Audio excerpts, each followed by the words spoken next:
అండి అందరికి. ఇప్పుడు నేను వెస్ట్ గోదావరిలో ఉన్నాను.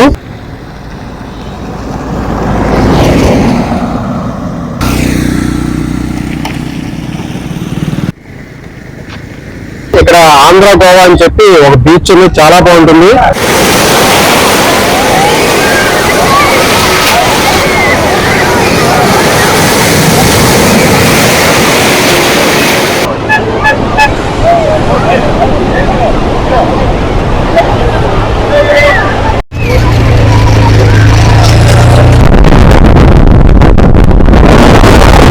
దేవరం నుంచి పేరుపాలెం వెళ్తున్నాను. సో మధ్యలో వచ్చే విలేజెస్ అన్ని చూపిస్తూ వెళ్తారు. దేవరం నుంచి మీకు తాడేరు, అలాగే గంప, అక్కడి నుంచి ముత్యాలపల్లి నుంచి పేరుపాలెం వస్తుంది. ఇదే బీచ్కి మీరు నర్సాపురం నుంచి కూడా రావచ్చు. నర్సాపురం నుంచి వస్తే మళ్ళీ పేరుపాలెం వస్తాము. ఆ బీచ్ ఎలా ఉంటుందో ఇదంతా చూపిస్తాను. మా west Godavari beach, Perupalem beach. పద.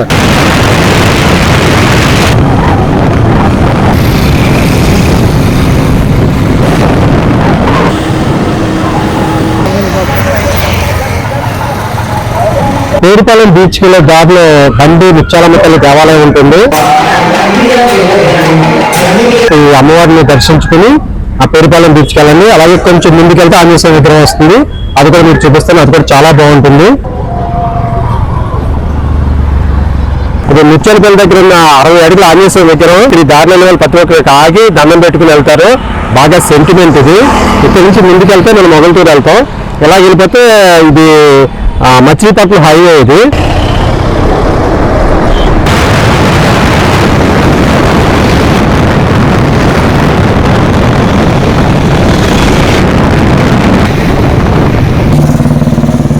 బీచ్ దగ్గరికి రాగానే ఒకవైపు చర్చ్ ఉంటే ఇంకోవైపు వెంకటేశ్వర స్వామి టెంపుల్ ఉంటుంది.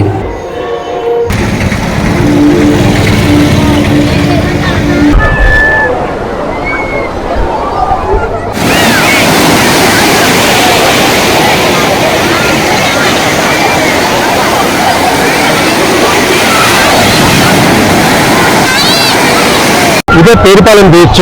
ఇది పశ్చిమ గోదావరి జిల్లాలో ఉన్న బీచ్ అనమాట. నర్సాపురానికి, దేవరానికి దగ్గరలో ఉంటుంది. నర్సాపురానికి అయితే చాలా దగ్గరగా ఉంటుంది ఇది. అలాగే దేవాలయం నుంచి రావచ్చు.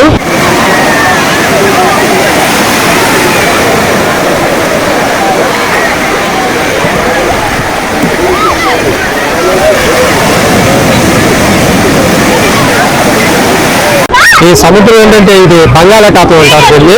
అంటే మనకి హిందూ మహాసముద్రం, అరేబియా మహాసముద్రం, అలాగే బంగాళాఖాతంలో ఉంటుంది కదా, ఇది బంగాళాఖాతం అనమాట.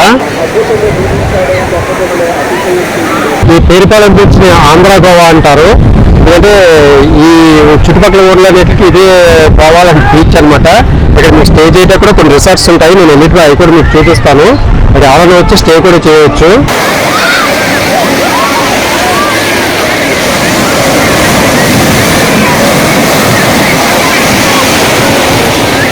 ఈ సముద్రానికి ఇలాగ ముందుకెళ్తే నర్సాపురం వస్తుంది. నర్సాపురం దగ్గర గోదావరి ప్రవహిస్తుంది. దాన్ని వశిష్ఠ గోదావరి అంటారు. రాజమండ్రి దగ్గర గోదావరి 7 పాయలుగా విడిపోయి ఒక పాయ వశిష్ఠ గోదావరి అని పేరుతో నర్సాపురం నుంచి ప్రవహిస్తుంది అనమాట.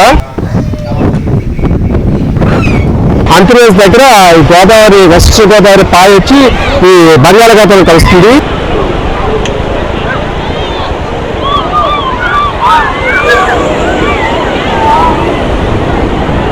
జనరల్ గా సముద్రం అమావాస్య పౌర్ణానికి ఆటుపోట్లు అని వస్తాయి. ఆ పోటు వచ్చేందుకు సముద్రం హెవీగా ఉంటుంది. ఆ కెరటాలు కూడా చాలా హెవీగా వస్తాయి అనమాట. ఇప్పుడైతే సముద్రం పోర్ట్లో ఉంది. కెరటాలు కూడా చాలా హెవీగా వస్తున్నాయి. యాక్చువల్గా సముద్ర స్నానం చాలా మంచిది. ఎందుకంటే జనరల్గా అయితే ఆధ్యాత్మికంగా మన సంస్కృతిలో సముద్ర స్నానం, పూజ పురస్కారాలు చేస్తారు. కాకపోతే సముద్ర స్నానం చేయటం వల్ల ఏంటంటే ఈ ఇసుక ఉంటుంది కదా, ఇది న్యాచురల్ సబ్స్క్రిప్ట్ కింద ఉంటుంది అది. సో దీంతో తోడుకున్న ఈ ఉప్పునీటిలో స్నానం చేసిన చర్మ వ్యాధులు ఇలాంటివన్నీ చాలా తగ్గుతాయి.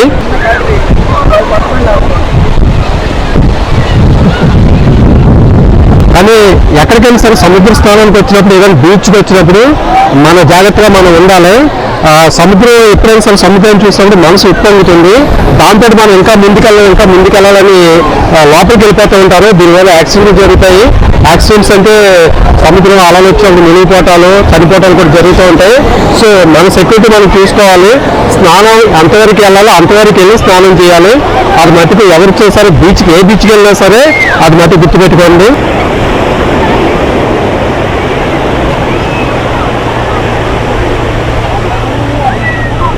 జనరల్గా ఈ బీచ్లో హాలిడేస్ టైంలో చాలా హెవీ రష్ ఉంటుంది. ఈరోజు ఆదివారం అవడం వల్ల చాలా మంది జనాలు వచ్చారు. ఈ చుట్టుపక్కల నుంచి కాకుండా చుట్టుపక్కల జిల్లాలు వేరే స్టేట్స్ నుంచి కూడా వస్తుంటారు. ముఖ్యంగా తెలంగాణ నుంచి కూడా ఈ బీచ్ చూడడానికి వస్తారు. ఇక్కడికి వస్తే చాలా ఎంజాయ్ చేయొచ్చు. చూడండి వాళ్ళందరూ ఎంత బాగా ఎంజాయ్ చేస్తున్నారు.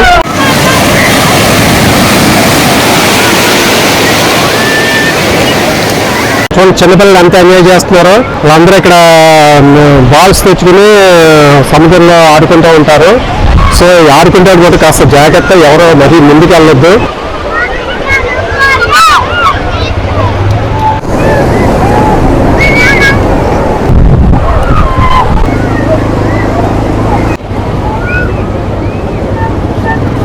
ఇక్కడ చాలా మంది ఫోటోగ్రాఫర్స్ ఉంటారు. మన ఫ్యామిలీస్ ఫొటోస్ కూడా తీస్తారు. అఫ్కోర్స్ ఈ సెల్ ఫోన్ వచ్చిన తర్వాత మన ఫోటోగ్రాఫర్స్ అంత యూజ్ చేసుకోవట్లేదు పాపం. ఇప్పుడే ఫోటోగ్రాఫర్తో మాట్లాడాను. సెల్ ఫోన్స్ వచ్చినా కూడా వాళ్ళ ఫొటోస్ అయితే తీయించుకున్నారంట వచ్చిన వాళ్ళు. సో వాళ్ళకి బాగానే ఉందంట. బీచ్లో గుర్రాలు ఉంటాయి. వాటి మీద కూడా మనం రైడ్ చేయొచ్చు. పిల్లల్ని ఆ గుర్రాల మీద ఎక్కించి రైడ్ చేస్తే చాలా ఎంజాయ్ చేస్తారు.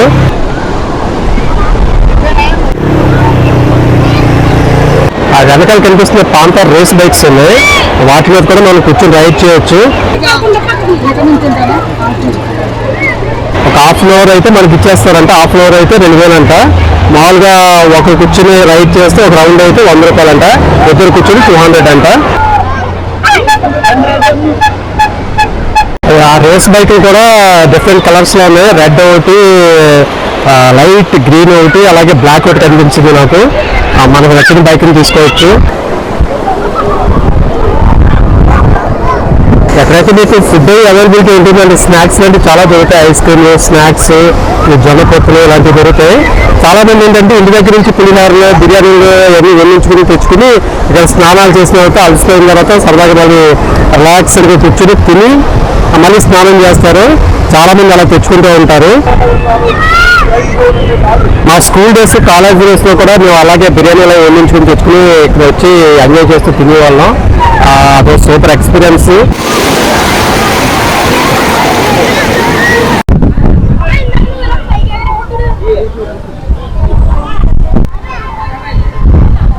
ఇది కొబ్బరి తోట.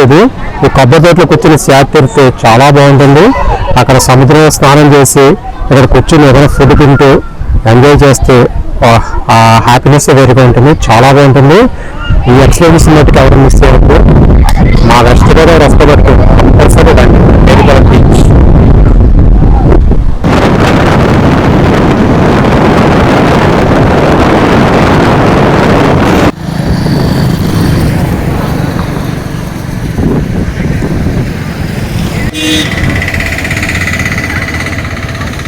ఈ కొబ్బరి తోటలో కొబ్బరికాయలు దింపు జరుగుతుంది. కొబ్బరికాయలు తీసి మార్కెట్కి అమ్ముతారనమాట. ఇవి అలానే మనం కూడా స్నానం చేస్తే ఎంజాయ్ చేద్దాం. సముద్రం ఇసుక వేడికి కాలు కాలిపోతున్నాయండి.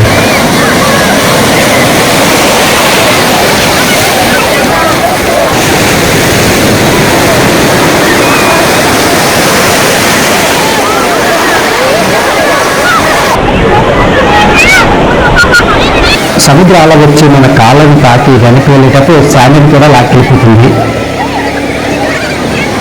మన పాదాల కింద శాండ్ వెళ్ళిపోయి పాదాలు శాండ్లో కూరుకుపోతుంటే గిరిగింపులు కొరకు భలే ఉంటుంది. శాండ్ బాతింగ్ చాలా బాగా జరిగింది. సముద్ర స్నానం భలే ఉంటుంది. ఎవరైనా ఎక్స్పీరియన్స్ చేయని వాళ్ళు ఉంటే ట్రై చేయండి. చాలా బాగుంటుంది సముద్ర స్నానం. కానీ స్నానం చేసేటట్టు కాస్త జాగ్రత్త.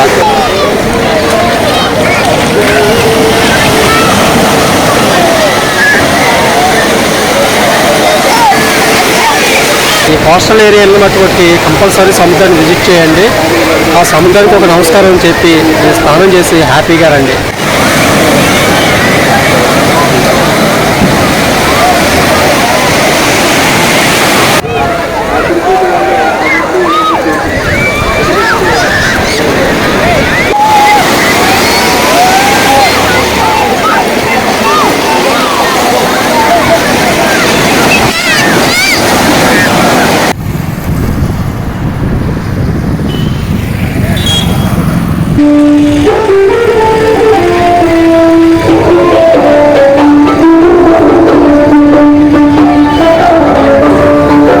ఫుడ్ ఐటమ్స్ అన్నీ దొరుకుతాయి. బిర్యానీ ఉంటుంది, అలాగే ఫ్రైడ్ రైస్లు అన్నీ ఉంటాయి.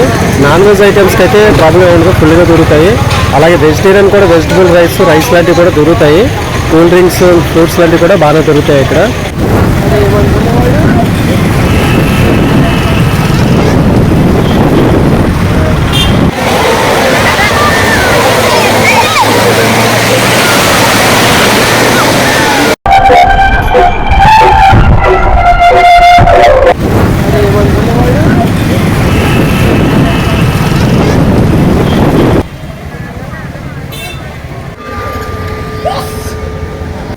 ఇది మోలపరి బీచ్ దగ్గర అనమాట, వెంకటేశ్వర స్వామి టెంపుల్. ఇది చాలా బాగుంది. దీని ఎదురుగుండానే రిసార్ట్ కూడా ఉంది. ఎవరైనా వస్తే కూడా ఈ రిసార్ట్ దగ్గర స్టే చేయొచ్చు. ఇది రిసార్ట్ అనమాట. ఇక్కడ నుంచి ముందుకెళ్తే పేరుపాలెం బీచ్ వస్తుంది, తర్వాత కేపీపాలెం బీచ్ వస్తుంది. అంటే ఇదంతా ఒకటే, పేరుపాలెం బీచే కదంటే 1 కిలోమీటర్ 2 కిలోమీటర్లకి ఒక సెంటర్కి పేరు ఉంటుంది కదా, అలాగా ఇది మోలపరి బీచ్ అంటారు, అది పేరుపాలెం బీచ్ అంటారు, తర్వాత కేపీపాలెం బీచ్ అంటారు.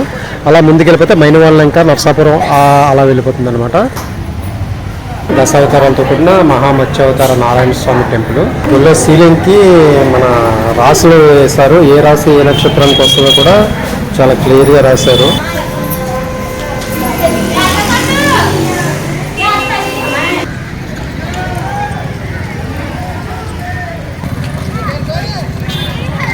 పేరుపాలెం బీచ్కి వచ్చే దారిలో, అంటే మోలపరు బీచ్కి వచ్చే దారిలో ఆంజనేయ స్వామి విగ్రహం ఉంది, చాలా బాగుంది. ఆంజనేయ స్వామి దగ్గర నుంచి ఇటు వెళ్తే మళ్ళీ బీచ్కి వెళ్తాం అనమాట. ఇది బీచ్ రోడ్డు.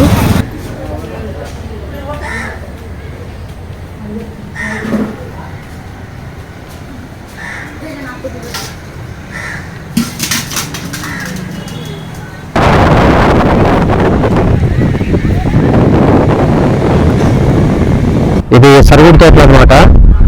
అంటే చాలా మందికి తెలియపోవచ్చుది.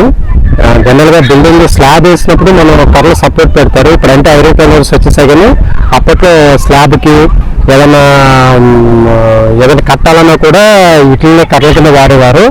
ఎందుకంటే సన్నగా పొడుగ్గా పెరుగుతాయి. దాంతో అన్నిటిని ఆకులన్నీ కొట్టేస్తే, రమ్మలు కొట్టేస్తే అది పొడుగ్గా ఒక పోల్లా వస్తుంది అనమాట. సో అందుకని చెప్పి ఇది వాడేవారు. సో ఇది చాలా బాగుంటుంది. ఇది ఇంగ్లీష్ కాబట్టి తెలియదు, కానీ ఇక్కడైతే సర్వే తోట ఉంటారు, సర్వే చెట్టు అంటారు.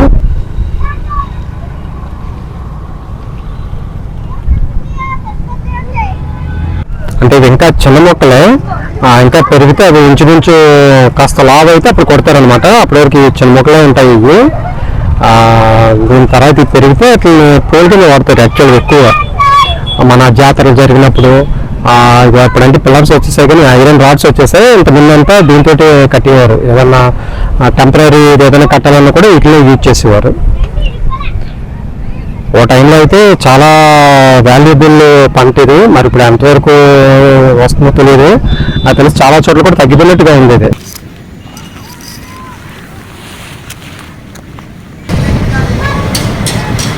బీచ్ దగ్గరలో పాండురంగ స్వామి టెంపుల్ ఉంది.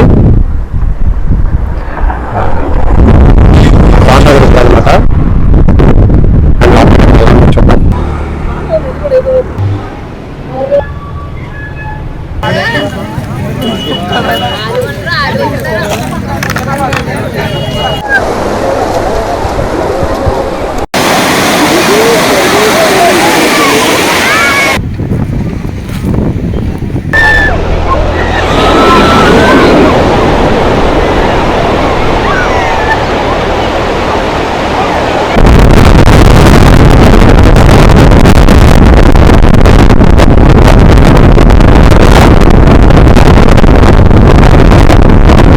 మీకు ఈ వీడియో నచ్చితే సబ్స్క్రైబ్ చేసి లైక్ చేసి షేర్ చేయండి, అలాగే కామెంట్ కూడా పెట్టండి. Thank you very much.